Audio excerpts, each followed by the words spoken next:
Isang mapagpalang araw po sa ating lahat. Ngayong araw pong ito ay muli ay inaanyahan ko po na tayo ay sama-samang sumamba sa Panginoon at ating pong luwalhatiin siya sa Espiritu at katotohanan. Tayo po ay lumapit sa Panginoon sa pamamagitan ng ating panalangin. O aming Diyos, sa aming Ama, kami nagpapasalamat sa patuloy na buhay at kalakasang binibigay mo sa amin at kalayaan na ikaw ay aming mapapurihan, sambahin sa Espiritu at katotohanan. Dalangin namin ang iyong patnubay sa ang iyong Espiritu sa amin upang maunawaan namin ang iyong mga salita, ang iyong mensahe sa amin upang kami ay tulungan mo na lumago, Panginoon, sa aming buhay espiritual. Sa iyo ang papuri, ang pasalamat sa pangalan ni Jesus. Amen. Mga kapatid, tayo po ay magpapatuloy sa ating pag-aaral ng ating paksa na The Stages of Spiritual Growth. Okay? Ito po yung mga baitang o yugto ng ating buhay upang tayo ay lumago sa buhay espiritual. Ang paksa natin ay matatagpuan natin sa unang Juan, Kapitulo 2, talatang 12 hanggang 14. At ito po ang sinasabi. Sumusulat ako sa inyo, mga kaanak, sapagkat pinatawad na ang iyong mga kasalanan dahil sa kanyang pangalan. Sumusulat ako sa inyo, mga ama, sapagkat nakikilala ninyo siya na sa simula pa'y siya na. Sumulat ako sa inyo, mga kabataan, sapagkat napagtagumpayan na ninyo ang masama. Sumusulat ako sa inyo, mga anak, sapagkat nakikilala ninyo ang Ama. Sumusulat ako sa inyo, mga ama, sapagkat nakikilala ninyo siya na sa simula pa'y siya na. Sumusulat ako sa inyo, mga kabataan, sapagkat malakas kayo, nananatili sa inyo ang salita ng Diyos at tinalo na ninyo ang masama. Ito po ang salita ng Panginoon. Kagaya po ng ating napapansin sa ating talatang iyan ay makikita natin yung tatlong kategorya ng spiritual development. Ito ay nagsisimula sa maliit na bata o little children, at pangalawa po yung young men, at ang sumunod po ay yung father o mga ama. So yan po yung ating pinag-aralan. Katulad po ng ating na-discuss, ang buhay po ay napakahalaga at ito po ay nababalot ng mga pagbabagong mga pag-unlad at gain din ang pagbabagong paglago. Okay? So, kagaya ng ating na-discuss din last time, ang buhay po ay katumbas ng paglago. Kung paano po merong buhay, ay meron pong paglago. Okay? Kapag may paglago, ay may buhay. So, makita po natin ang buhay spiritual na paglago ay isang napakalaking pribileyo. Kayo ay sa larangan po ng ating buhay, kapag kayo nag-aalaga ng halaman o hayop, natutuwa tayo na kapag ito ay lumalago o lumalaki, at lalo na kung ang mga puno ay nagbubunga. So isang malaking pribileyo na magkaroon tayo ng paglago rin sa ating buhay spiritual. Pero alam natin na meron tayong obligasyon. Kinakailangan papakainin, papainumin, o yung mga alagang halaman ay didiligin. So meron po tayong responsibilidad. So ganoon din po tayo sa buhay spiritual. Meron po tayong goal. Kinakailangan umulad din po tayo at kinakailangang maging katulad tayo ni Kristo. Ang pinaka-goal po natin, ang pinaka-prize natin bilang tawag sa atin upward ay walang iba kundi ang maging katulad ni Kristo. Ayan po ang ating pinaka-goal sa ating buhay. Pinag-aralan din po natin ang tungkol sa bagdan o yugto ng buhay. Ay yung ang una, yung tinatawag na condemnation o nasa ilalim ng sumpa ang lahat ng tao. Ano man ang yung relihiyon, ano man ang yung nasyon o race, lahat po tayo ay makasalanan. Kaya kinakailangan tayo ay mapatawad o maaaring ganap dahil po sa ginawa ni Kristo. At yung nga po yung number 2. At tayo po ay nasa, yung number 1 ay nasa ilalim ng kadiliman. Para po tayo makaalis, maligtas o makawala doon sa kaharian ng kadiliman, kinakailangan ay manampalataya tayo sa ginawa ng ating Panginoong Kristo, at doon makikita natin ang yung justification. At yung pangatlo na stage na ito ay yung sanctification. At iyon po yung ating pinag-aaralan ngayon. Dito po papasok yung spiritual growth po natin yon. Dito sa number 3. At yung pang-apat ay tinatawag na glorification. Okay? Yung kaluwalhatian. Titingnan din natin yung binanggit ni natin iugnay natin. Yung una ay yung condemnation nga, sasabi ko sa inyo, nasa ilalim ng sumpa dahil sa kasalanan. At yung pangalawa, yun yung past, no, yung nakaraan, yun yung justification o yung tinatawag na positional, yung katayuan natin sa harapan ng Diyos. Tayo ay idiniklara o inaring banal tayo. Okay? Bagamat tayo yung makasalanan dahil sa ginawa ni Kristo, okay? Tayo'y inaring banal, pinatawad tayo. Okay? So, yung pangatlo ay tinatawag na sanctification o yung progressive sanctification. Okay? Ito yung present. Yung number two, yun yung past, yun yung nakaraan, yun yung naranasan natin nung tayo manampalataya sa Panginoon. Okay? At yung pinaka-final, o yung ultimate, ang sukdulan, yung pinakahuling-huli na makita natin mangyayari sa future ay yung tinatawag na ultimate sanctification. Doon po wala nang kasalanan at yun yung panahon na makakasama natin ng Panginoon habang buhay doon sa kalangitan. So yan po yung bahagdan ng ating buhay. So ang ating tinatalakay ngayon, yung tungkol sa spiritual growth, ay dito po pumapasok sa number 3. Okay? Hindi po lahat ng tao ay nariyan. Kinakailangan dumaan ka muna sa uh, pag justification, yung mapawalang sala ka ng Diyos, okay? At yun po ay makakamit natin dahil sa ginawa ni Kristo, okay? So, gayon din ay pinag-aralan din natin ang tungkol sa mga pahayag tungkol sa spiritual growth. At yung una, ito ay it has nothing to do with your standing before God. That is speaks. Kasi nga yung standing mo sa harapan ng Diyos, that is yung justification, okay? Ginawa na po ng Panginoon yon. Okay? Hindi nakasalalay yung katayuan mo kung children ka man o young people ka o father ka, yung status mo ay hindi na walang kinalaman yon sapagkat yung katayuan mo ay binayaran na ng Panginoon. Yung papasok po doon sa justification nga po yon. At yung pangalawa, it has nothing to do with God's love for you that's established for eternity. Kaya ka pinili ng Panginoon, kaya ka minahal ay para pa sa walang hanggan. Hindi kanya mamahaling higit more kung ikaw ay matured, and then hindi ka rin niya mamahalin ng less kung ikaw ay children o baby pa. Okay? So, hindi po nagbabago yung pag-ibig ng Panginoon. Okay? And then, yung pangatlo, tawag na it has nothing to do with your time. Okay? Hindi ito yung dahil sa edad natin. Kasi pwede kang maging Kristiyano for so many years, ilang beses ka, patagal ka na sa church, pero hindi ka naman nagmamature.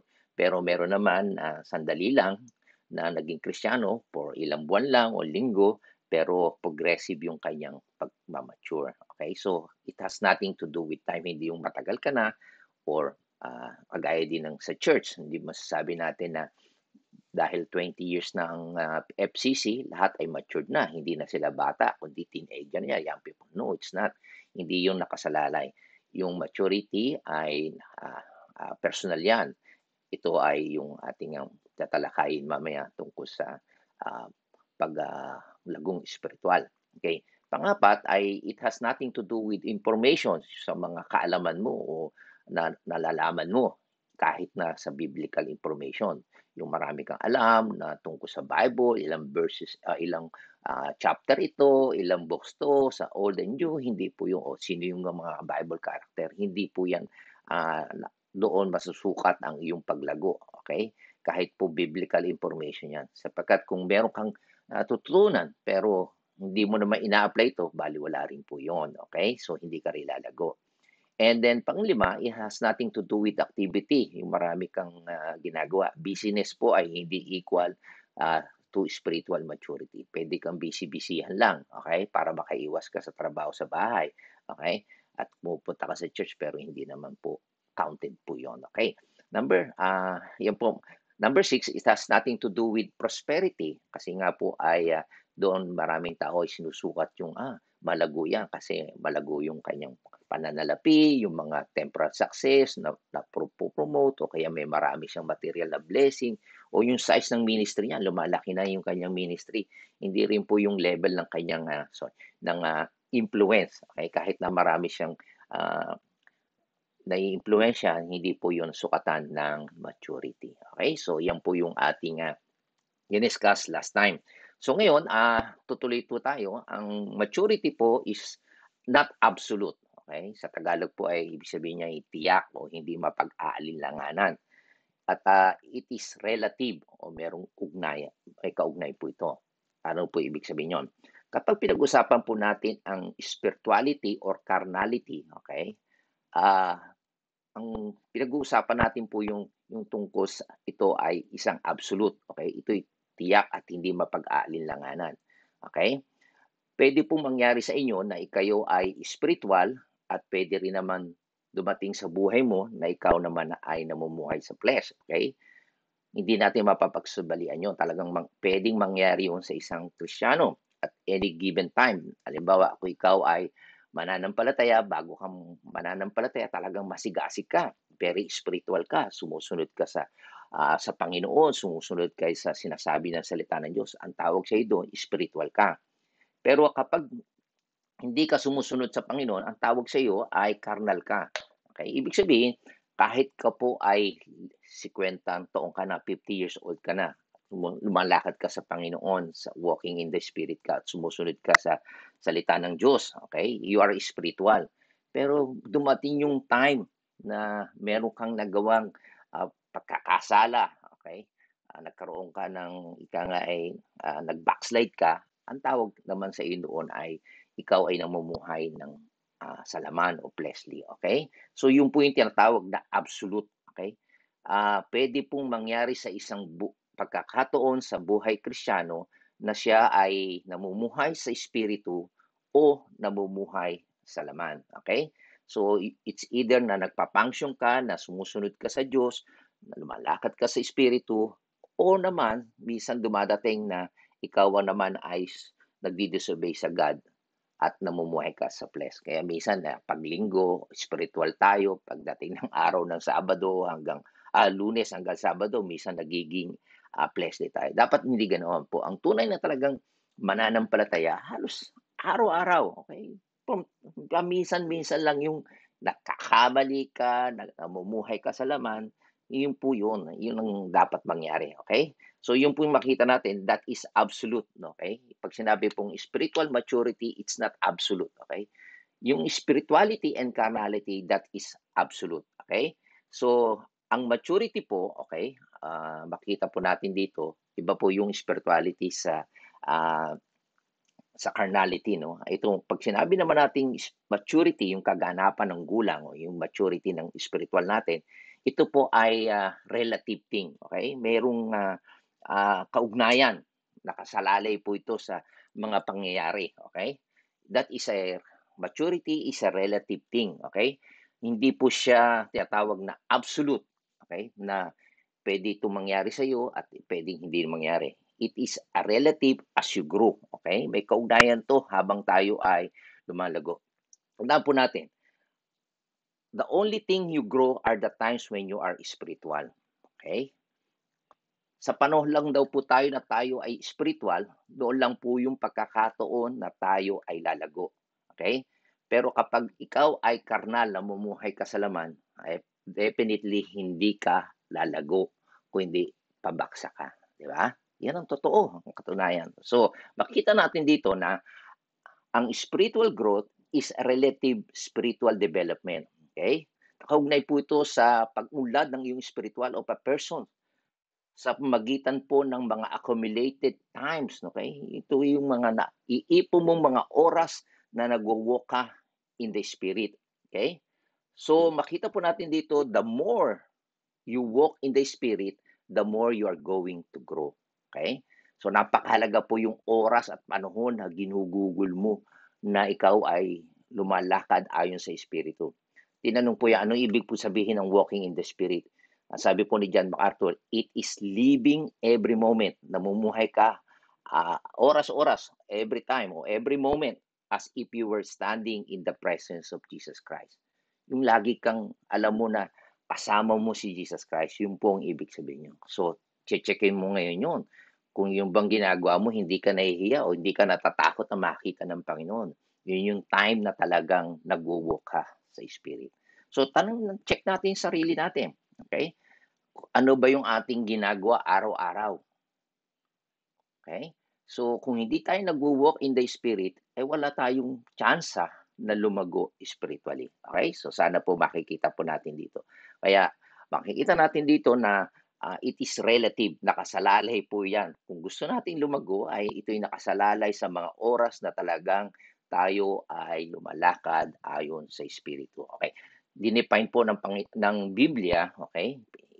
Pinaliwanag, okay? Tinukoy ang ibig sabihin ng spiritual growth. Tingnan natin, ang ganda-ganda po ito. Una ay tinatawag po ito the following after righteousness. Okay? Ang makikita po natin yan sa 1 Timothy chapter 6 verse 11. Sabi niya, ngunit ikaw na lingkod ng Diyos, umiwas ka sa mga bagay na ito. Sikapin mong mamuhay ng matuwid, following after righteousness. Paano po yun? Kinakailangan maging makadiyos ka. Okay? Huwag kang mahiya na maging makadiyos ka. Makasalta ka at mamuhay ka ng talagang nakakapagbigay lugod sa Diyos. Ang pagiging matuwid ay lagi kang namumuhay na mayroong pananampalataya. Namumuhay ka ng pag-ibig, pagmahal mo sa iyong kapwa, di ba? Yan isang sukatan na talagang ikaw tunay na Kristiyano. Okay? Ikaw ay lumalago, nagtitiis ka, hindi ka reklamador, okay? Meron kang sakripisyo at meron kang kahinahuna, yung patience. Yan po isa sa mga makikita natin na ikaw ay lumalago kung lagi ka mainitin ng ulo. Okay? So yan ang unang-una na makikita natin na talagang lumalago tayo. Okay? Namumuhay tayo ng matuwid. Hindi lang po basta namumuhay ng mabuti kasi meron nga selective yung mabuti. Mabuti ka lang doon sa mga minamahal mo, sa kamag-anak mo. Ang pagiging matuwid po, para sa lahat po yan.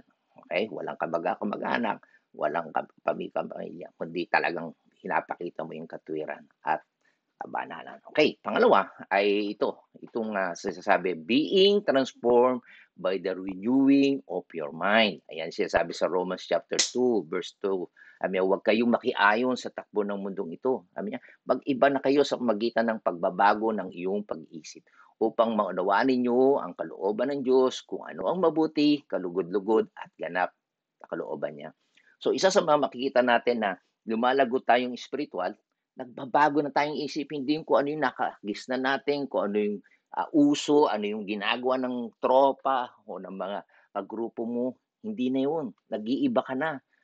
So, hindi ka sumusunod sa takbo ng mundo na ito, kundi sinusunod mo yung kalooban at kagustuhan ng Diyos, kung ano yung tama at nakakapagbigay lugod sa iyo. Okay? So, yan ang takbo ng ating isip. Okay? Pangatlo ay sabi na perfecting holiness in the fear of God. Okay? Sabi yan sa 2 Corinthians chapter 7 verse 1. Sabi ang mga minamahal, sapagkat pinangako sa atin ang mga bagay na ito, alisin na natin ang sarili, sa ating sarili ang lahat ng nakakapagparumi sa mga katawan at sa ating espiritu. Isa sa mga makikita natin na ikaw ay lumalago, inaalis mo yung marurumi. Kumbaga sa bahay mo, declogging yun. Yung aalisin mo yung mga marurumi, yung mga pangit na mga bagay doon, inaayos mo. At anong ginagawa mo? Sinisikap nating mamuhay ng may ganap na kabanalan at pagkalang sa Diyos. So, yan po ang isa sa mga makikita natin. Inaalis na natin yung mga hindi essential sa buhay natin. Tinatapon na natin yan. Okay? At ang pang-apat, pressing toward the mark. Okay? Ang sabi niya, nagpapatuloy ka. Okay? Nga sa ako tungo sa hangganan upang makamtan ang gantimpala ng pagkatawag sa akin ng Diyos sa magitan ni Kristo ang buhay na hahantong sa langit. Nagpapatuloy ka, hindi ka patumpik-tumpik o kaya tigil-tigil. Hindi talagang upward ang kung paano ka tinawag ng Panginoon, upward, hantong sa langit. Upward siya, hindi descending, okay? Nag-i-increase ka o umaangat ka, okay? Sabi dito sa verse 5, it's being built up, okay? Build up, hindi build down in the faith. Talagang makikita natin, sabi sa Colossians chapter 2 verse 7, magpakatatag ka kayo at patuloy na lumago, okay? Sa pagkakilala sa Kanya. Magpakatibay kayo sa pananampalatayang itinuro sa inyo at lagi kayong magpasalamat sa Diyos, okay? Nagbe-build out yung faith natin. At alam natin na faith comes from hearing. The more na nakikinig tayo ng salita ng Diyos, ay talaga nag-aaral tayo ng salita ng Diyos, tumitibay ang ating pananampalataya. At isa pa sa mga makikita nating katangian ng talagang lumalago, laging mapagpasalamat sa Panginoon. Okay? Hindi mga reklamador. Okay?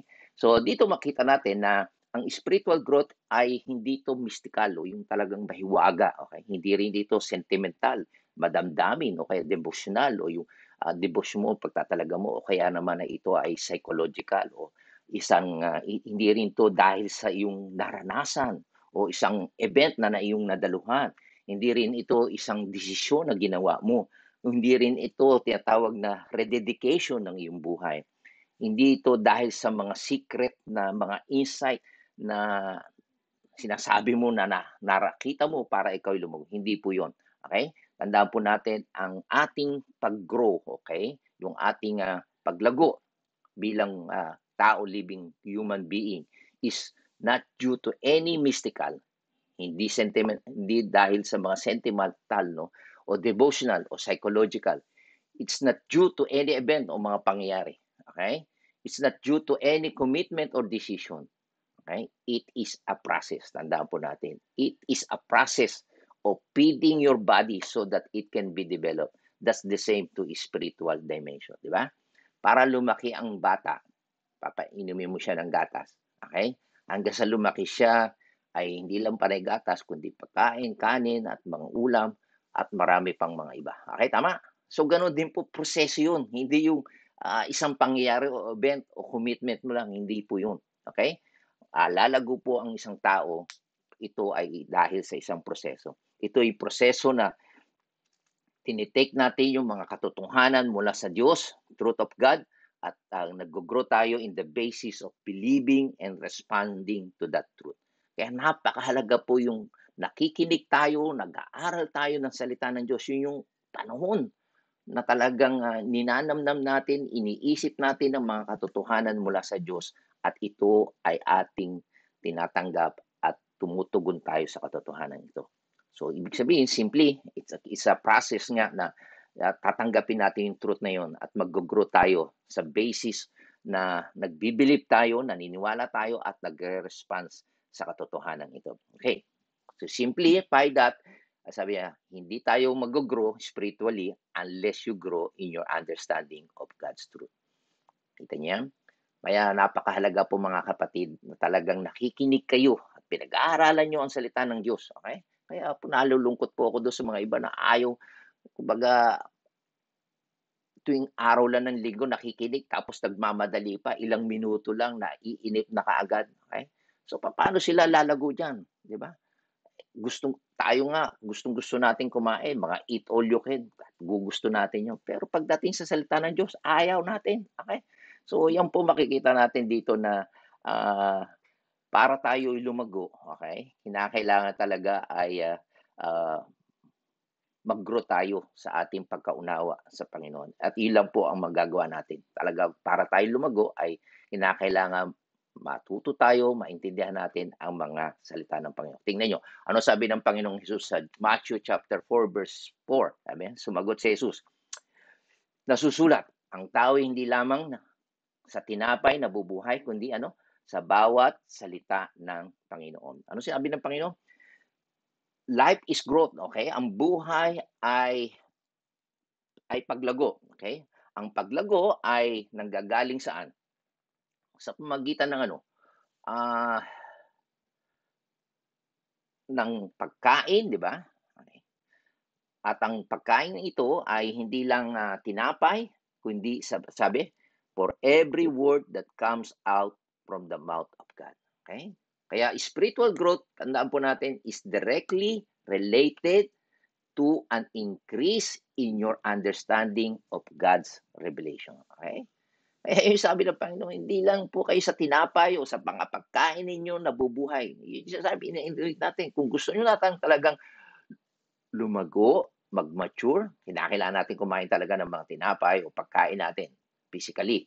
Pero kung gano'n din sa buhay spiritual, kung gusto nyong lumago spiritually, ay kinakailangan mag-increase din naman yung understanding natin sa salita ng Panginoon. Okay? So, yan po, sabi po ng Panginoon yan, you will never grow kung talagang hindi mo iintindihin ang salita ng Panginoon. Kaya nakakalungkot yung iba na punta sa simbahan, hindi iniintindi, hindi inuunawa ang salita ng Diyos. Paano sila sasabihin nila lalago sila? Kaya pakita natin ang growth ay hindi kabase sa event o pinuntahan mo o yung decision mo. Hindi yun po yun. Ang pag-grow ay yung nadadagdagan yung kaalaman mo at iniintindi mo at inuunawa mo at ipinamumuhay po yun, okay. So, kung babalik tayo dito sa ating pinag-aaralan, sa konteksto po natin sa 1 John chapter 2, okay, ay makikita natin yung, ah, instructive 'no, tatlong stage sa spiritual growth, 'di ba? At makikita natin nga yung, continuation na ito at, kagaya ng aking nabanggit kanina na kung gusto nating lumago, ito ay nagsisimula sa children, tingnan yung stages, young men and father, okay. So obviously, yan po ang makikita natin takbo sa mundo ng mga tao, human realm, okay. 'Di ba? Wala namang ipinanganak tatay ka na kabataan ka na kaagad o father kaagad, wala gano'n. Nag-uumpisa sa bata, susunod young men, at susunod ay yung father, okay. So diyan makikita natin sa ilustrasyong ito, using a man, okay, gagamitin natin tao as an illustrative, okay. Illustrations provide a very instructive framework, okay, na talagang bahagdan para to understand the spiritual growth, okay. So sana po yung nakita nyo dito sa ating konteksto. At kagaya po ng ating pinag-aaralan, okay, yung nagsimula po tayo sa first John, ay makikita natin yung pinaka-context, okay, na dinidil po natin at pinag-aralan po natin at dinadiscuss nga natin ito, na meron po tayong tinatawag na test, okay, of true Christianity. Susubukin mo, checkin mo yung sarili mo, i-evaluate mo, i-examine mo ang sarili mo, okay, kung talaga bang ikaw ay tunay na Kristiyano. At paano natin nga ito masusubok? Una, ang test na tinatawag na doctrinal test. Ano yung test na yon? Tungkol kay Jesus Christ, okay. Naniniwala po ba tayo na si Jesus Christ ay totoong Kristo? Siya yung tagapagligtas. Okay? Siya yung Mesaya na pinangako ng Diyos. Ibig sabihin, siya ay Diyos na nagkataong tao, kaya siya namatay ay para bayaran ang ating kasalanan. Do you believe in that? Okay? Sapagkat hindi po lahat ng tao ay naniniwala diyan. Okay? Pangalawa ay yung tinatawag na test about sin. Ibig sabihin to, nire-recognize mo ba na ikaw ay makasalanan? Kaya mo kailangan ng isang tagapagligtas at yun nga po si Kristo. Okay? Sapagkat yung iba kasi nga, ang isa sa mga katangian ng hindi mananampalataya, hindi sila nag-acknowledge ng kasalanan. Actually, lagi lang ibiniblame sa iba. Okay? Pangalawa na test, na ito yung tinatawag na moral or behavioral test. Okay? Ito yung test about yung tungkol sa obedience natin. Ang isa sa mga katangian ng totoong Krisyano, they were sons of disobedience. Okay? Sila yung masunuri sa salita ng Panginoon. At ang pangalawa na test na ating na-discuss din, yung test of about love. Okay? Ang tunay na anak ng Diyos ay nagmamahal. Okay? So ito pong mga bagay na ito ay itinuro ni Juan para ma-verify ng bawat isa ang kailang spiritual condition. At ito ay magbibigay ng ebidensya na talagang sila'y totoong Kristiyano o merong kaligtasan na. Okay? So dito makita natin sa pinag-aralan natin sa unang mga chapter, okay, chapter 1 and chapter 2, bago tayo nga dito sa verse 12, ay makikita natin na pinasabi ni John o ina-affirm niya sa mga reader o sa magbabasa na ito, okay? Kaya niya ibinigay itong test na ito, okay? Ay hindi para pagdudahan nila ang kailang kaligtasan, okay? Is not doubting their salvation. Tandaan po natin, okay? Kundi ang gusto ni Juan, he is simply helping them to understand how they can discern, okay? Gusto ni Juan na kaya niya binigay ang test na ito para makita niyo kung sino yung mga false professor, yung mga impostor, yung mga nagpapanggap na nagsasabing sila'y nasa liwanag pero namumuhay sa kasalanan, nagsasabing ganito pero namumuhi. Okay? So maraming ganyan. Marami ring mga bulaang propeta na nandoon sa kapaligid nila. Okay? So yan po ang pinakita natin. So ang reason kung bakit ang epistles na ito, ang sulat na ito ay isinulat hindi para bigyan ng doubt ang mga mananampalataya. Okay? Kung titingnan po natin dito sa ang purpose nga po, okay, kung babasahin natin sa 1 John chapter 5 verse 13, ito po ang purpose kung bakit nga po isinulat ni Juan ang epistles na ito. Sabi niya, isinusulat ko ito sa inyo upang malaman ninyo na kayong sumasampalataya sa anak ng Diyos ay may buhay na walang hanggan. Okay? Ang purpose niya to confirm, malaman ninyo, okay? hindi para bigyan kayo ng doubt. Kaya niyo binibigyan kayo ng checklist, ito, okay? Para malaman ninyo, okay? So, tandaan po natin, He didn't write these epistles to make you doubt, para magduda ka, okay? He wrote these epistles to confirm, para mapatunayan nyo na yung kaligtasan ninyo. You're going to read these epistles. Okay? So, yun talagang purpose niya kung bakit niya isinulat ito. Hindi niya binigay yung test na yun para pagdudahin o ika nga ay magbigay ng pag-aalinlangan sa mga mananampalataya. Kaya ito, makita natin. Ang sinasabi ni Juan, kung talagang tunay kang mananampalataya, kinikilala mo na ikaw ay mayroong kasalanan. At sasabihin mo, I acknowledge my sin. Diba? Kasi nga, yung iba sa First John, sabi nga na Juan, hindi sila naniniwala na may kasalanan sila. Pag sinabi mong wala kang kasalanan, sinasabi, sinungaling ka, ginagawang mong sinungaling ang Diyos. Okay? At karamihan po ng hindi mananampalataya ay ayaw umamin sa kasalanan. Pero ang tunay na mananampalataya, umaamin na sila'y may kasalanan. Pangalawa, ang tunay na mananampalataya, ina-acknowledge niya si Christ is Lord. Okay?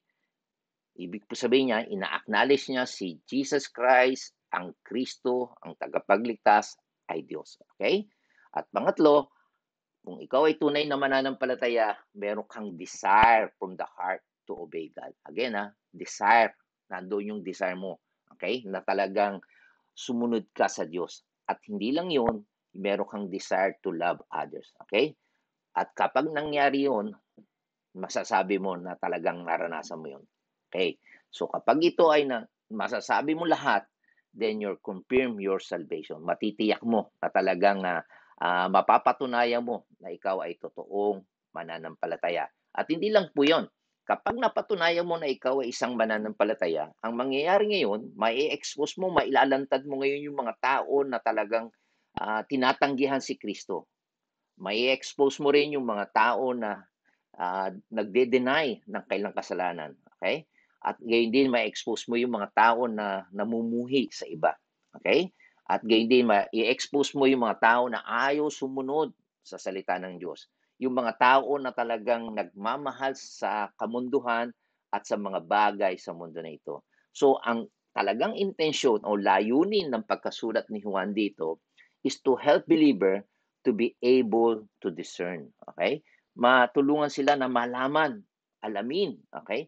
Mapansin nila kung sino yung mga nagsasabi ng totoo at sino yung mga impostor, okay? So yan po ang makikita nating reason kung bakit sinasabi niya, I'm writing to you. Okay? Kaya niya isinusulat ito hindi para bigyan kayo ng pagdududa, kundi ma-confirm nyo sa sarili ninyo na kayo ay totoong may kaligtasan. We have assurance. Kaya ito po napakahalaga. Kaya nakakalungkot po sa ibang mga church na hindi nila matiyak ang kailang salvation. Okay? And then, kung na ngayon tayo sa verse 12, okay? Himay-himay natin yung mga salita na ito. Okay? Kagaya sabi nga sa inyo, ang purpose kung bakit niya sinabi, isinusulat ko ito sa inyo, mga anak. Okay? Sino sinusulatan niya? Yung anak. Okay? Sapagkat pinatawad na ang inyong mga kasalanan dahil sa kanyang pangalan. Okay? So, yan pa. And then, sabi pa nga doon sa verse 4, sabi niya, isinusulat namin ito upang malubos ang ating kagalakan. Okay? So, ayan, makita natin. So, yun yung mga dahilan kung bakit isinulatan sa 1 John 5:13, 1 John 2:12, and then 1 John 1:4. Diyan makikita natin ito yung pinaka-summary sa niya. Kaya niya isinusulat ito, ang dahilan, I want you to affirm your salvation. Okay? Gusto niyang mapagtibay, talagang mapatunayan nyo na talagang totoo at maninindigan kayo sa kaligtasan. Kaya napakahalaga po noon. Yung iba nagsasabing hindi nyo matitiyak ang kaligtasan. Kabulaanan po yun. Ito po ang dahilan kung bakit isinulat ni Juan ito. Okay? Test nyo yung sarili nyo, may mga checklist yan. And then, pag nakita nyo, tama, nangyari ito sa buhay ninyo, and then, you affirm na meron kayong talagang kaligtasan. At pangalawa, sabi niya, I want you to know that you are forgiven. Pinatawad ka na ng Panginoon. Di ba? Sa verse 2:12, di ba? Makita natin, kayo'y pinatawad na. And then, pangatlo, I want you to have complete joy. Kaya makikita nyo kapag talagang alam ninyo na may kaligtasan kayo, pinatawad na kayo, ay talagang ay complete joy talaga yan. Dito pa lang sa lupa ay talagang maranasan natin yung kaligayahan na nasa Panginoon tayo. Okay? At hindi lang yan. At sinasabi pa ni Juan, that I want you also to understand, okay? That because you're not a spiritual father, hindi pa kayo matured, okay? Spiritual father or even a spiritual young man. Pero in the process of spiritual growth, hindi ibig sabihin to, does it mean you're not a Christian? So, ibig sabihin yan, kahit ka pa baby, okay? Spiritual baby ka, Christian ka na, okay? So, yan po ang makikita nating transition dito. Ang ibig lang sabihin, makikita natin dito na sa kaharian ng Diyos, okay, sa kingdom of light, okay, meron pong lugar ang mga spiritual babies. Okay? Meron pong lugar sa kaharian ng Panginoon yung mga tinatawag na spiritual young men. Of course, siyempre, there is a room for a spiritual father. So, yan po yung makikita nating dinidiscuss niya dito na iba't ibang bahagnan. Okay? So, hindi po yan kaya nga nakasalalay sa age o sa edad mo ang spiritual growth mo. Pwede po, okay? So, sinasabi lang din niya na hindi niya ina-expect na lahat tayo pare-pareho na perpekto kaagad na spiritual father na kaagad tayo, matured na kaagad tayo. Merong time na talagang baby pa tayo, magiging young men tayo, at magiging spiritual father po tayo. Okay?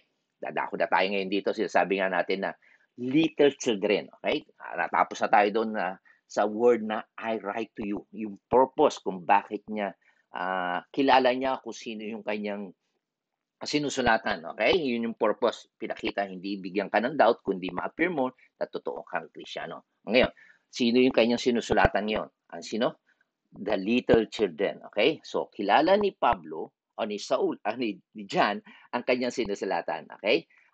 Alam niya na ito yung mga mananampalataya at sila ay pinatawad na. Okay? Ito yung mga tao na mga kilala, alam nila yung doktrina tungkol kay Kristo, alam nila yung doktrina tungkol sa kailang simple condition at sila ay binago ng Panginoon, sumusunod sa salita ng Diyos at mula sa kailang puso ay talagang nagmamahal sila sa iba. Okay? So iyan po ang sinusulatan ni Juan. Okay? Kaya sabi niya, I'm writing to you, little children, because your sins are forgiven you for His name's sake. Okay? So, anong ginamit niyang word na little children? Kung titingnan niyo po yung Greek niyan, ay tinatawag siyang teknia. Okay? Ang ibig po sabihin niyan ay all believers. Okay? Ang ibig din po sabihin niyan, ito yung simple word na born once, mga ipinanganak na muli. Okay? Without regard to for age, kahit na anong edad mo. Ika nga ay nasa elementary ka man o nasa junior, intermediate ka man, below 10 ka man o below 20, wala yan. Okay? So, iyan ay general na ina-address po. Okay? Para sa mga nananampalataya. So, sa Bible, ito po ay common words for the saved. Kung ikaw ay ligtas, ikaw ay anak ng Diyos, ang tawag sa inyo ay teknia. Okay? So, yan po ay makikita po natin without regard for age, anuman ang iyong edad. Tandaan po natin, tayong lahat ay anak, okay? Ako ay mananatiling anak, okay, ng aking magulang, tama? Kahit lumaki na ako, halimbawa ako, ilan taon na ba ako, magsi-60 na ako, anak pa rin ako ng aking magulang, tama? Tayo ay mga anak, we are all parents' children. Mga anak tayo ng ating mga magulang, tama? Kahit matanda ka na, ang tawag pa rin sa iyo ay anak. So, sabi niya dito, I'm writing to you all who are the children of God. All are teknia. Okay? Common word for the saved children of God. Okay? So, yung po ang ibig sabihin noon. Yung word na little children. Ngayon, dadako naman tayo dito sa pangalawang word. Okay? Ito yung hihimay-himay natin. Kaya, maganda po yung malaman natin ang katotohanan dito sa salita ng Diyos. Kumbaga sa pagkain talagang inaano natin, dina-digest natin talaga para makita natin yung mga katotohanan, masarapan tayo at doon tayo lalong nagiging nutritionist yun. Talagang lumalakas tayo. Okay? Hindi yung subo lang tayo ng subo at wala, hindi niyumuya, di ba? Angit yun. Kaya ito yung pinag-aaralan natin unti-unti. Kaya itong Natapos na natin yung I write to you, sumunod yung little children, ngayon naman dadako tayo sa your sins are forgiven you. Napakaganda po to. Ano sabi niya? Ibig sabihin niya, you are being forgiven. Pinatawad ka na. Okay? So, tanda po natin na bilang mga mananampalataya, yung ating katayuan sa Panginoon ay ginawa na ni Jesus Christ. Paano tayo binayaran? Ano kabayaran ng kasalanan? Kamatayan. Si Jesus Christ na ang namatay at nagbayad nyo. Okay? God is pinix na yun. Inayos na ng Panginoon yun. Tungkol sa ating spiritual growth, sabi nga, yung pag-ibig ng Panginoon, hindi tayo mamahalin more or less, more or babawasan. Tandaan po natin, minahal niya tayo, fully love. Okay? Minahal niya tayo, okay? Kahit tayo isang makasalanan, pinatawad tayo dahil sa ginawa ni Jesus Christ. Fully paid na ang ating mga kasalanan. Okay? So, yan po ang makikita natin. So, ang isang bagay na makikita natin tungkol sa mga mananampalataya, okay? Kapag tayo ay nandoon na tayo sa spiritual growth, okay? All believers have all their sins forgiven. Okay? Yan po ang napakagandang katotohanan. Okay? Kapag tayo nandoon na sa yugto ng buhay na tayo ay lumalago na, tayong lahat, okay, mananampalataya, ang lahat po ay tayo ay pinatawad na ng Panginoon. At bibigyan ko po kayo ng mga magagandang katotohanan tungkol sa ating kaligtasan. Okay? At mga talata. Okay? The great reality sa katotohanan tungkol sa kaligtasan ay walang iba kundi pinatawad tayo, pinatawad at pinatawad. Okay? Ito po yung napakaraming mga talata. Sabi dito sa Ephesians chapter 1 verse 7, tinubos tayo ni Kristo sa magitan ng kanyang dugo. At sa gayon, pinatawad na ang ating mga kasalanan. Ganong kadakila ang kagandahan ng loob. Okay? So, yan ang katotohanan. Kapag tayo niligtas ng Panginoon, sabi, pinatawad na ang iyong kasalanan. Okay? So, kung meron kang utang, absuelto na yung utang mo. Okay? Pangalawa, okay, Ephesians 4:32. Ayan, makita po natin dito. Ano sabi? Sa halip, maging mabait kayo at maunawain, magpatawaran kayo sa isa't isa tulad ng pagpapatawad ng Diyos dahil kay Kristo. Ay, kita niyo, pinatawad tayo ng Diyos dahil sa ginawa ni Kristo. And then, sumunod, 1 John chapter 1, verse 7. Ngunit kung magmamuhay kayong ayon sa liwanag, gaya ng panatili niya sa liwanag, tayo nagkakaisa. At ang lahat ng ating kasalanan ay nilinis ng dugo ni Jesus na kanyang anak. Kita nyo? Kaya tayo napawi, nalinis yung ating kasalanan ay dahil sa ginawa ng ating Panginoon. Kaya pakita natin na tinupad ni Jesus Christ ang hinihiling ng kautusan. Without the shedding of the blood, there is no forgiveness and remission of sin. Okay? And then, ito pa napakaganda. Sabi niya, 1 John chapter 3 verse 15. Nalalaman ninyo anong reason kung bakit aparito si Jesus Christ? Upang pawiin ang ating mga kasalanan. At siya'y walang kasalanan. Kita niyo? Inerase niya, binura niya, inalis niya yung ating kasalanan. Wow. That's the reason kung bakit siya naparito. Okay? So, tandaan po natin ang scripture, ang banal na kasulatan ay punong-puno ng mga pahayag tungkol sa salvation. Ang ibig sabihin ng salvation ay forgiveness of sin. Ang kaligtasan po ay pinatawad na ang ating kasalanan. Kasi kahit isang kasalanan lang, liable tayong pumunta sa impyerno. Tandaan po natin. Ang lahat ng tao under condemnation. Okay? Siya ay paparusahan dahil sa kasalanan. Kaya salamat sa Panginoon, binayaran niya ang ating kasalanan at pinawi niya ang ating lahat ng kasalanan. Okay? At tingnan natin yung mga talata na sinasabi sa Biblia. Salvation is the forgiveness of sin. Sabi niya dito sa Acts 10, verse 43. Siya ang tinutukoy ng mga propeta, si Jesus Christ yun. Nang kanilang ipahayag na ang bawat sumampalataya sa Kanya, okay, si Jesus Christ ay tatanggap ng kapatawaran sa kanilang mga kasalanan sa magitan ng kanyang pangalan.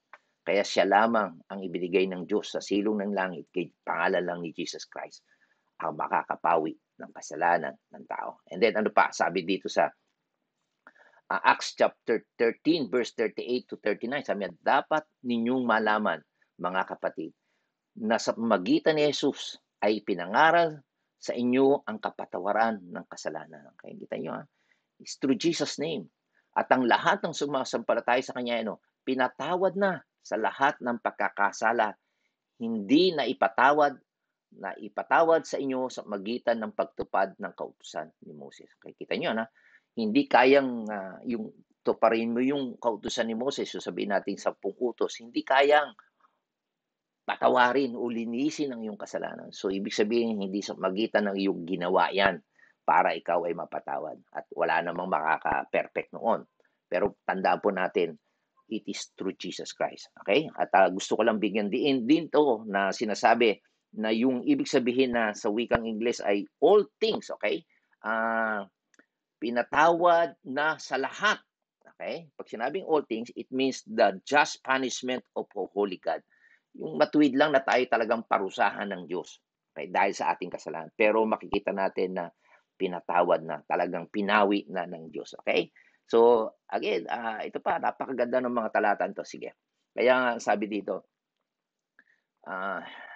sa Luke chapter 24, verse 47, ito sabi ni Jesus Christ. Kaya nga sabi, sa kanyang pangalan, ang pagsisisi at kapatawaran ng mga kasalanan ay dapat ipangaral sa lahat ng bansa mula sa Galilea. Kaya napakahalaga po na talagang ipangaral ang tungkol kay Hesus Kristo. Kinakailangan magsisi sila at sila'y papatawarin sa kanilang kasalanan. Okay? At yan po ang dahilan kung bakit inutos ng Panginoon sa mga alagad na talagang ipangaral ang salita ng Diyos. Okay? So yan po makita natin na sinasabi dito na tinuturo ni Juan, okay, sa statement na ito, John start these discussions of spiritual maturity by the recognition that it is not a matter of salvation, it is a matter of your sanctification. Okay? Kung gusto natin talaga lumago, yung ating position, okay, yung justification o yung salvation natin, ginawa na po ng Panginoon. That is in the past. Yun po yung talagang nangyari na. Kaya ang dinidiscuss natin ngayon dito, okay, yung tungkol sa spiritual maturity, it is about sanctification. Nasa proseso po tayo ng number 3 stage na po tayo. Okay? Kung matatandaan yung ating illustration kanina. Okay? And then, dako tayo ngayon sa 1, 2, 3, 4 na words dito sa verse 12. Okay? Yung word na for His namesake. Okay? Sabi dito, I write to you, little children, because your sins are forgiven you. Okay, kanina diniscuss na natin yung pinatawad na tayo. At sabi dito, for His namesake. Ano po ba ibig sabihin niyan? So dito makita natin na kaya tayo iniligtas ng Panginoon hindi dahil tayo ay karapat-dapat. Okay? Hindi tayo diligtas ng Panginoon dahil deserve natin o nararapat tayo. Okay? O hindi rin tayo iniligtas ng Panginoon dahil may merito tayo o yung kahalagahan tayo o may kabutihan tayo o merong gantimpala para sa atin o mahusay tayo. Hindi po yon. Kaya tayo diligtas ng Panginoon ay para sa His namesake. Okay? Ano ibig po sabihin ng His namesake? That means for His glory. Para maluwalhati ang pangalan ng Panginoon. Okay? It is for the glory of God that He forgave the sin. Okay? Tandaan po natin yan. Kaya po na tayo idiligtas ay para maparangalan ng Diyos that He forgave sin. Kasi nga, lahat ng tao po, tatandaan po natin, karapat dapat lang tayong parusahan mapunta sa impyerno. Salamat sa Panginoon. Mayroon siyang mga pinili na patawarin at doon makikita natin yung kaluwalhatian ng Panginoon. Okay? So the main reason para sa lahat ng bagay na ito, the absolute reasons for everything, nakita natin, everything God does, yung kanyang ginawa, He does for His glory, para maluwalhati natin siya. Including all His redemptive work. Okay? Yung pagliligtas niya. Okay? It is for His glory. Tandaan po natin, para paparangalan ang Diyos. Okay? So, tandaan po natin itong ating dinidiscuss na spiritual growth, hindi ito ay tungkol sa justification. Tandaan po natin, iyon ay ginawa ng Panginoon. It is about the sanctifications. Okay? Because all of you, tayo nga po ay sinasabi ni John, ay mga anak na ng Diyos. Okay? We are children of God because our sins are forgiven. Okay? Kaya ano sabi po dito sa Psalms? Inyo.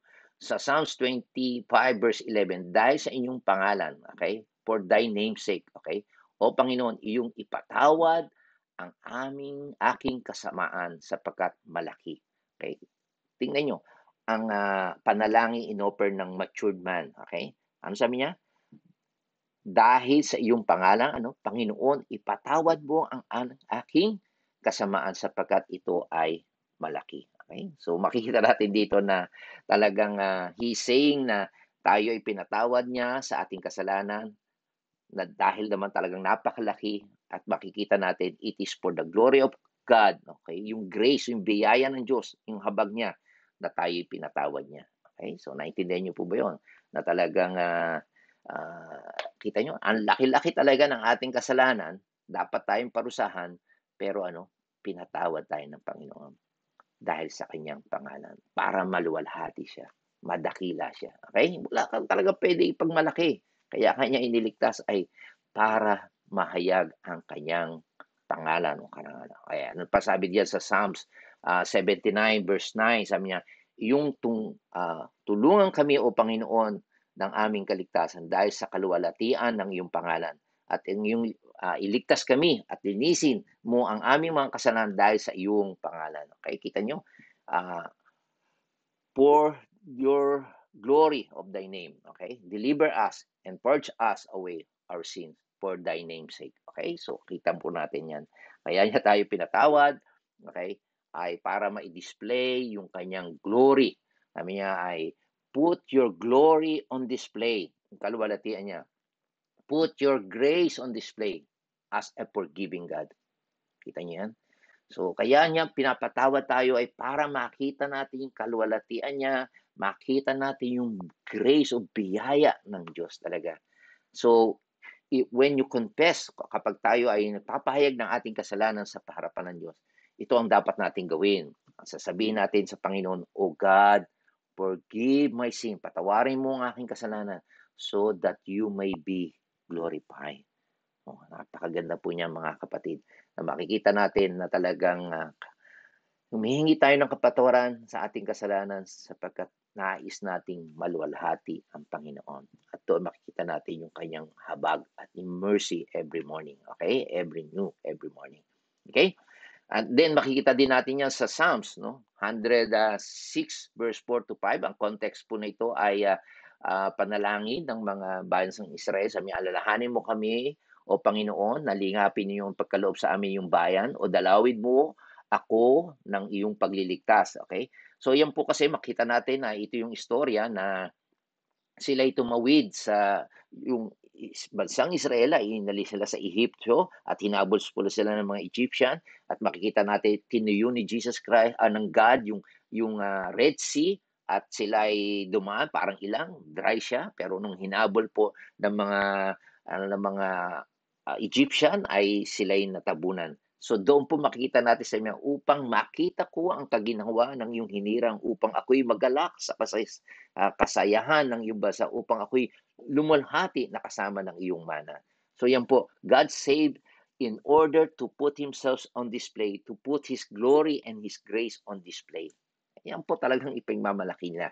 And then isa pa, makita natin na sabi niya, sa Psalms 109 verse 21 to 27, maganda po itong sinasabi dito. Sabi niya, alalahanin mo ako, O Panginoon, ng lingap ng iyong pagkaloob sa iyong bayan. Okay? Ako'y ipagtanggol naman. Okay? Doon sa ibang translation, makita natin yung dahil sa glory o yung for His name's sake, makita natin. Pagkat ako'y mahirap, laging nangangailangan, labis akong nahihirapan sa ganitong kalagayan, anino ang katulad ko na kung gabi nawawala parang balang na lumilipad kapag ako'y ay inuga. Mahina na ang tuhod ko dahilan sa hindi pagkain, payat na ang katawan ko, butot balat sa paningin. Ang sino mo makakita sa akin ay nagtatawa, umiiling silang lahat kapag ako'y nakikita. Tulungan mo ako, Yahweh, sana naman ay iligtas dahil sa pag-ibig mong matatag at di kukupas. Okay, kita mo? Kaya siya natutulungan ay dahil sa pag-ibig, sa patapatan ng Panginoon at hindi kukupas. Talagang nais siya na bayaan mong makilala. Let makilala siya, display yung glory ng Panginoon na ikaw ang nahahabag, ipakita sa kaaway na ikaw ang nagliligtas. So yan po makikita natin, kaya niya tayo nililigtas ay para sa kanyang kaluwalhatian, hindi para ika nga ay maluwalhati ang ating sarili, kundi dahil alang-alang sa pangalan ng ating Panginoon. It is for His glory. Okay? And then, makita pa natin dito sa Jeremiah. Okay, kaya sabi ko sa inyo, napakasarap ng salita ng Diyos. Talagang, sabi niya, bagamat ang aming mga kasalanan ay sumasaksi laban sa amin. Talagang patunayan na talagang yung kasamaan nangyayari sa kanila ay talagang dahil nga po sa ginawa nila. Sabi niya, gumawa ka alang-alang sa iyong pangalan, O Panginoon, sapagkat ang aming mga pagtalikod ay marami. Kami ay nagkasala laban sa inyo. Okay? So yes, sa wikang Ingles, sabi niya, O Lord, though our iniquities testify, nagpapatunay na laban sa amin. Yan, makita nga natin sa pinag-aralan natin last time, last Sunday, yung Lamentations. Kaya naman sila pinarusahan, kaya hinayaan ng Diyos na masira ang Jerusalem, dahil sa kilang kasamaan. Okay? Pero sabi niya, for thy name's sake, okay? For our backsliding are many, we have sinned against thee. Okay? So alang-alang sa iyong pangalan, alang-alang sa iyong faithfulness. Okay? Kaya ni-restore ng Panginoon yun. Okay? Pinatawad sila. Okay? And then makita natin dito sa Isaiah, ito pa napakaganda. Sabi niya, dahil sa aking pangalan, okay? For my sake, sabi ng Panginoon, aking iuurong ang aking galit. Okay? Kita niyo yan, galit ng Diyos. Okay?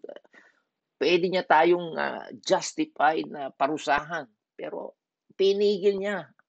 At dahil sa kapurihan ko ay aking ititigil upang wag kitang ihiwalay. Kita niyo yan? Wow. So, kahit we deserve yung punishment na ito dahil sa ating ginawa, talagang dapat lang talagang magalit ang Diyos sa atin. Pero dahil sa katapatan ng Diyos, for His name's sake, for His glory, kita nyo, pinigil niya ang kanyang galit. Okay? Kaya makita po natin dito na sinabi din ni Juan, ni Pablo, okay, sa Romans chapter 1 verse 55, sabi niya, na sa pamamagitan niya, tinanggap namin ang biyaya ng pagka-apostol sa pagtalima sa pananampalataya sa lahat ng mga bansa dahil sa kanyang pangalan. Okay? So dito makita natin na tinanggap ni Apostol Pablo yung pagiging apostol niya para sa ganoon ang mga hintil, okay, ay madala niya, nga ay mag-obey sa gospel so that God can be glorified. So yung dahilan kung bakit nangangaral tayo, si Apostol tinanggap niya yung pagka-apostol para siya mangaral, para ang lahat ng tao, okay, ang lahat ng bansa, yung mga hintil man, hindi lang mga Hudyo, ay tumalima doon sa ino-offer ng Diyos na kaligtasan. Okay? Para for His name sake. Okay? So ayan po makita natin diyan na sinasabi ng banal na kasulatan. And then yeah.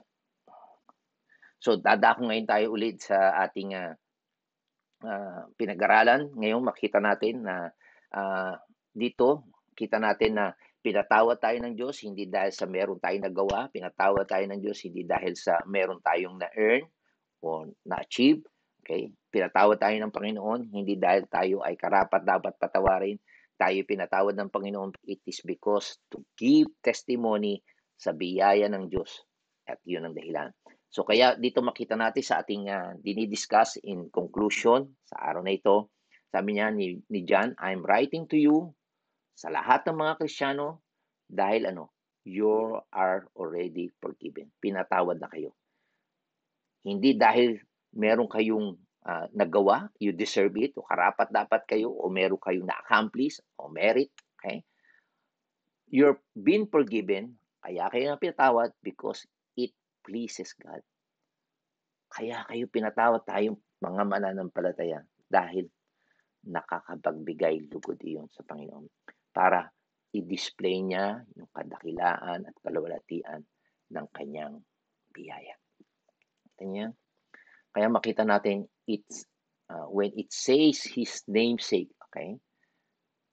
Yung name niya simply means all that He is. Yung karakter niya, yung pagkaka-Diyos niya. Okay? Yung katapatan niya, yung pag-ibig niya, yung katarungan niya. Okay? So, ano sabi ng Panginoon sa Bible? My name is I am that I am. God says. Okay? So, tandaan po natin, God forgive us. Kaya niya tayo pinapatawad because it pleases Him to display the glory of His forgiveness. Okay? So, kaya po yan po ang dahilan kung bakit isinulat po ni Juan itong First John, yung epistles na ito, para sabihin sa mga mananampalataya na kayo'y pinatawad ng Diyos at para ma-please siya, para ipakita ang kadakilaan, kaluwalhatian ng kanyang biyaya. Okay? Tandaan po natin, hindi po isinulat ni John ito. Kaya sabi niya, look, I'm not, okay, questioning whether you are Christians. Hindi niya kinu-question. Kaya niya binibigay yung test, okay? Okay? Hindi niya pinagdududahan na yung sinulatan ni Juan dito sa kanyang epistles, okay? Hindi niya kinu-question ang kailang katayuan sapagkat sabi niya, I know you are all children. You are all believers. Okay? Teknia. Okay? I know you've been forgiven. Yan yung sinasabi niya. I write to you, little children, because your sins are forgiven. Okay? I know you don't feel worth. Minsan ay makita natin na nakikita natin na hindi tayo karapat-dapat. But it's been done so that God's glory can be displayed. Alam natin na tayo makasalanan. Hindi tayo karapat-dapat na patawarin, iligtas ng Panginoon. Pero tandaan natin, ginawa ng Diyos yun para sa kanyang kaluwalhatian upang ito'y ating mamalas. Okay? So now, makita natin sa ngayon, sinasabi niya, you're all in the family. Okay? Kabilang ka sa pamilya ng Diyos. Kabilang ka sa kaharian ng Panginoon, kaharian ng liwanag. Pero dapat nating ma-realize, there are degrees of maturity. Okay? Meron pang mga antas, meron pang mga baitang para tayo ay mag-mature.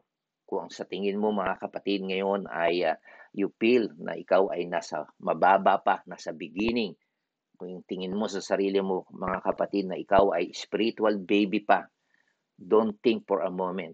Huwag mong isipin na hindi ka Kristiyano kasi pinatawad ka na ng Panginoon. Okay? So just because you are hindi ka pa nandoon sa proseso, nandoon ka pa sa proseso ng paglago, huwag mong tanggihan ang katotohanan na ang ginawa ng Diyos sa iyong buhay for His name's sake, for His glory. Sana mga kapatid ay naunawaan natin ang katotohanan nito. Niligtas tayo ng Diyos. Pinili ka ng Diyos para sa kanyang kaluwalhatian. Kung nakikita mo naman na ikaw ay baby pa, nagsisimula pa, pasalamatan mo ang Panginoon at gusto niya na ikaw ay lumago. Naway mapagpala po tayo sa araw na ito. Tayo po ay manalangin. O aming Diyos, aming Ama, kami nagagalak at nagpupuri sa iyong dakilang biyaya, Panginoon, sa iyong pagpili, pagpapatawad sa amin, at pagpapakita ng mga katotohanan ito na si Jesucristo ay Diyos na nagkatawang tao upang mamatay para bayaran ang aming mga kasalanan at upang mahayag ang kanyang kadakilaan ng habag niya at pagpapatawad. And Lord, we thank you sa buntong ng marami ay pinili mo po kami upang kami ay iligtas at patawarin ang aming kasalanan. Panginoon, I'm praying also sa mga nakikinig sa palatuntunan na ito, sa broadcast na ito, Panginoon, na hindi pa sila nakakaroon ng relasyon sa iyo. Hindi na naintindihan ng ito. Naway kahabagan mo po sila.